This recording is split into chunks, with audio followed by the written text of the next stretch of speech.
Problems people faced weren't simply local in nature, that the decisions to close a steel mill was made by distant executives, that the lack of textbooks and computers in a school could be traced to skewed priorities of politicians 1,000 miles away, and that when a child turns to violence, I came to realize that there's a hole in that boy's heart that no government alone can fill. It was in these neighborhoods that I received the best education that I ever had, and where I learned the meaning of my Christian faith. After 3 years of this work, I went to law school because I wanted to understand how the law should work for those in need. I became a civil rights lawyer and taught constitutional law.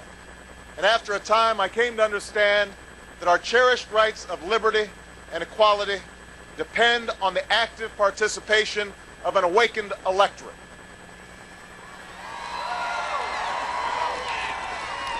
It was with these ideas in mind that I arrived in this capital city as a state senator. It was here in Springfield where I saw all that is America converge. Farmers and teachers, businessmen and laborers, all of them with a story to tell. All of them seeking a seat at the table. All of them clamoring to be heard. I made lasting friendships here, friends that I see in the audience here today. It was here where we learned to disagree without being disagreeable.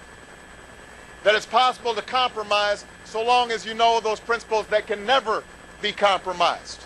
And that so long as we're willing to listen to each other, we can assume the best in people instead of the worst. It's why we were able to reform a death penalty system that was broken.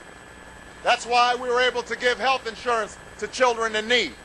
That's why we made the tax system right here in Springfield more fair and just for working families. And that's why we passed ethics reform that the cynics said could never, ever be passed.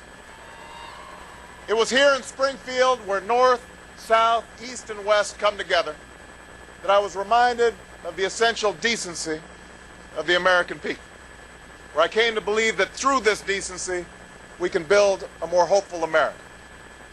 And that is why, in the shadow of the old state capitol, where Lincoln once called on a house divided to stand together, where common hopes and common dreams still live, I stand before you today to announce my candidacy for President of the United States of America.